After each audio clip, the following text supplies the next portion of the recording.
లూకాసు వార్త 9వ అధ్యాయం మొదటి వచనం. ఆయన తన 12 మంది శిష్యులను పిలిచి సమస్తమైన దయ్యముల మీద శక్తిని, అధికారమును, రోగములు స్వస్థపరచు వరమును వారికి అనుగ్రహించి, 2వ వచనం, దేవుని రాజ్యమును ప్రకటించుటకును, రోగులను స్వస్థపరచుటకును వారిని పంపెను. 3వ వచనం, మరియు ఆయన, మీరు ప్రయాణము కొరకు చేతి కర్రనైనను, జూలనైనను, రొట్టెనైనను, వెండినైనను, మరి దేనినైనను తీసుకొని పోవద్దు. 2 అంగీలు ఉంచుకొనవద్దు. 4వ వచనం, మీరు ఏ ఇంట ప్రవేశించుతారో ఆ ఇంటినే బస చేసి అక్కడ నుండి బయలుదేరుడి. 5వ వచనం, మిమ్మును ఎవరు చేర్చుకొనరో ఆ పట్టణంలో నుండి బయలుదేరినప్పుడు వారి మీద సాక్ష్యముగా ఉండుటకు మీ పాదధూళి దులిపివేయడని వారితో చెప్పారు.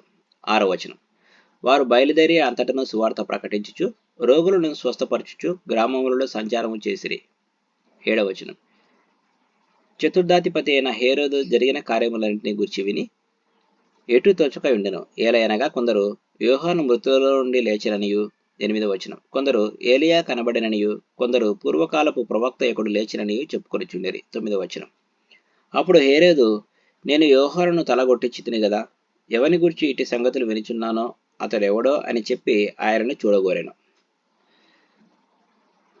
10వ వచనం, అపోస్తలులు తిరిగి వచ్చి తాము చేసినవన్నీ ఆయనకు తెలియజేయగా ఆయన వారిని వెంటబెట్టుకొని బెత్సయిదా అను ఊరికి ఏకాంతముగా వెళ్ళెను. 11వ వచనం, జనసమూహములు అది తెలుసుకొని ఆయనను వెంబడింపగా ఆయన వారిని చేర్చుకొని దేవుని రాజ్యమును గురించి వారితో మాట్లాడుచు స్వస్థత కావలసిన వారిని స్వస్థపరిచాను. 12వ వచనం, ప్రొద్దుగురుంగన ఆరంభించినప్పుడు 12 మంది శిష్యులు వచ్చి, మనం ఈ అరణ్యములో ఉన్నాము గనుక చుట్టుపక్కలున్న గ్రామములకును పల్లెలకును వెళ్ళి బస చూసుకొని ఆహారం సంపాదించుకున్నట్లు జనసమూహమును పంపివేయమని ఆయనతో చెప్పిరి. 13వ వచనం, ఆయన, మీరే వారికి భోజనం పెట్టుడని వారితో చెప్పగా వారు, మన యొద్ద 5 రొట్టెలను 2 చేపలను తప్ప మరి ఏమీ లేదు, మేము వెళ్ళి ఈ ప్రజలందరి కొరకు భోజన పదార్థములను కొని తెత్తుమా అని చెప్పిరి. 14-15 వచనాలు, వచ్చిన వారు ఇంచుమించు 5,000 మంది పురుషులు. ఆయన వారిని 50 మంది చొప్పున పంక్తులు తీర్చి కూర్చుండబెట్టుడని తన శిష్యులతో చెప్పగా వారు అలాగ చేసి అందరినీ కూర్చుండబెట్టిరి. 16వ వచనం, అంతటా ఆయన 5 రొట్టెలను 2 చేపలను ఎత్తుకొని ఆకాశము వైపు కన్నులెత్తి వాటిని ఆశీర్వదించి విరిచి జనసమూహమునకు వడ్డించుటకై శిష్యులకు ఇచ్చాను. 17వ వచనం, వారందరూ తిని తృప్తి పొందిన తర్వాత మిగిలిన ముక్కలు 12 గంపలకెత్తిరి. 18వ వచనం, ఒకప్పుడు ఆయన ఒంటరిగా ప్రార్థన చేయుచుండగా ఆయన శిష్యులు ఆయన వద్ద ఉండిరి. నేను ఎవడనని జనసమూహములు చెప్పుకొనుచున్నారని ఆయన వారిని అడగగా 19వ వచనం, వారు బాప్తిసమిచ్చు యోహాననియు, కొందరు ఏలియా అనియు, కొందరు పూర్వకాలపు ప్రవక్త ఒకడు లేచిననియు చెప్పుకొనుచున్నారనిది. 20వ వచనం, అందుకు ఆయన, మీరైతే నేనెవడని చెప్పుకొనుచున్నారని వారిని అడగక పేతురు, నీవు దేవుని క్రీస్తు అనెను. 21వ వచనం, ఆయన, ఇది ఎవరితోనూ చెప్పవద్దని వారికి ఖండితంగా ఆజ్ఞాపించి 22వ వచనం, మనుష్య కుమారుడు బహుశ్రమలు పొంది పెద్దల చేతను, ప్రధానుల యాజకుల చేతను, శాస్త్రుల చేతను విసర్జింపబడి చంపబడి 3వ దినమున లేచుట అగత్యమని చెప్పాను. 23వ వచనం, మరియు ఆయన అందరితో ఇట్లనెను, ఎవడైనా నన్ను వెంబడింపగోరని ఎడల తన్ను తాను ఉపేక్షించుకొని ప్రతిదినము తన సిలువను ఎత్తుకొని నన్ను వెంబడింపగలను. 24వ వచనం, తన ప్రాణమును రక్షించుకొని గోరువాడు దానిని పోగొట్టుకొనును, నా నిమిత్తమై తన ప్రాణమును పోగొట్టుకుని వాడు దానిని రక్షించుకొనును.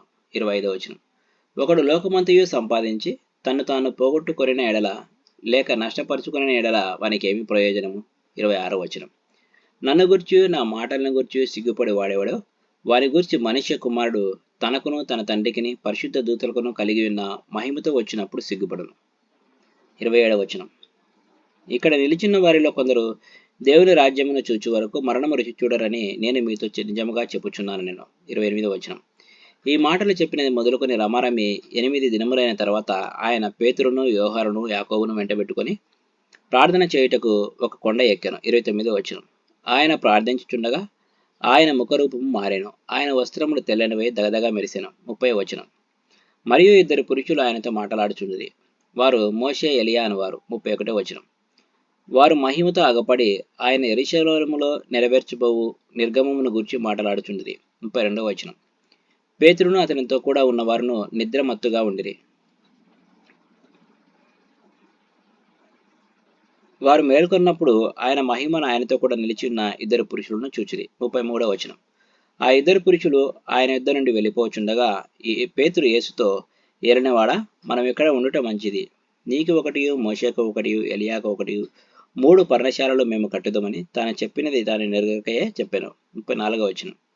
అతడు ఇలాగ మాట్లాడుచుండగా మేఘం ఒకటి వచ్చి వారిని కమ్మెను. వారు ఆ మేఘములో ప్రవేశించినప్పుడు శిష్యులు భయపడిరి. 35వ వచనం. మరియు ఈయన నేను ఏర్పరచుకున్న నా కుమారుడు, ఈయన మాట వినుడని ఒక శబ్దము ఆ మేఘంలో నుండి పుట్టెను. 36వ వచనం. ఆ శబ్దం వచ్చిన తర్వాత యేసు మాత్రమే అగపడెను. తాము చూచిన వాటిలో ఒకటియు ఆ దినములలో ఎవరికిని తెలియజేయక వారు ఊరుకుండిరి. 37వ వచనం. మరునాడు వారు ఆ కొండ దిగి వచ్చినప్పుడు బహుజన సమూహము ఆయనకు ఎదురుగా వచ్చెను. 38వ వచనం. ఇదిగో ఆ జనసమూహములలో ఒకడు బోధకుడా, నా కుమారుని కటాక్షించమని నిన్ను వేడుకొనుచున్నాను, వాడు నాకొక్కడే కుమారుడు. 39వ వచనం. ఇదిగో ఒక దయ్యము వారిని పట్టును, పట్టినప్పుడు వాడు అకస్మాత్తుగా కేకలు వేయును, నురుగు కారినట్లు అది వారిని విలవిలలాడించుచు గాయపరచుచు వారిని వదలకుండును. 40వ వచనం. దానిని వెళ్ళగొట్టుడని నీ శిష్యులను వేడుకుంటేనే గాని వారి చేత కాలేదని మొరపెట్టుకొనెను. 41వ వచనం. అందుకు యేసు, విశ్వాసము లేని మూర్ఖ తరముల వారలారా, నేనెంతకాలము మీతో కూడా ఉండి మిమ్మును సహింతును. 42వ వచనం. నీ కుమారుని ఇక్కడికి తీసుకుని రమ్మని చెప్పాను.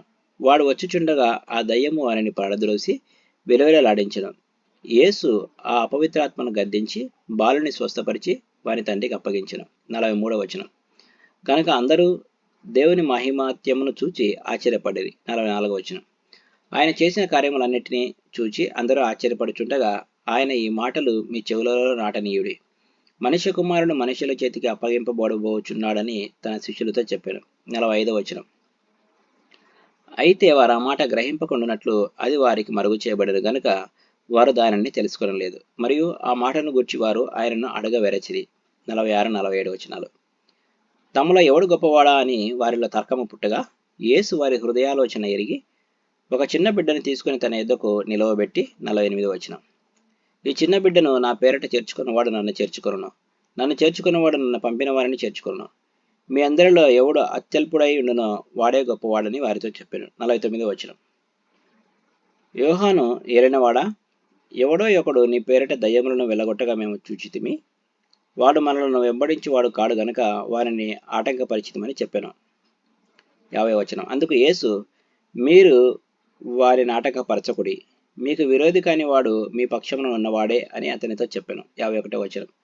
ఆయన పరమునకు చేర్చుకొనబడి దినములు పరిపూర్ణమగుచున్నప్పుడు. 52వ వచనం. ఆయన యెరూషలేమునకు వెళ్ళుటకు మనసు స్థిరపరచుకొని తనకంటే ముందుగా దూతలను పంపాను. వారు వెళ్ళి ఆయనకు బస సిద్ధము చేయవలనని సమరయుల యొక్క గ్రామంలో ప్రవేశించిరి గాని. 53వ వచనం. ఆయన యెరూషలేమునకు వెళ్ళ నభిముఖుడైనందున వారు ఆయనను చేర్చుకొనలేదు. 54, 55 వచనాలు. శిష్యులైన యాకోబును యోహానును అది చూసి, ప్రభువా, ఆకాశము నుండి అగ్ని దిగి వీరిని నాశనం చేయునట్లు మేము ఆజ్ఞాపించుట నీకు ఇష్టమా అని అడుగగా ఆయన వారి తట్టు తిరిగి వారిని గద్దించెను. 56, 57 వచనాలు. అంతటా వారు మరొక గ్రామమునకు వెళ్ళిరి. వారు మార్గమున వెళ్ళిచుండగా ఒకడు, నీవెక్కడ వెళ్ళినను నీ వెంట వచ్చేదనని ఆయనతో చెప్పాను. 58వ వచనం.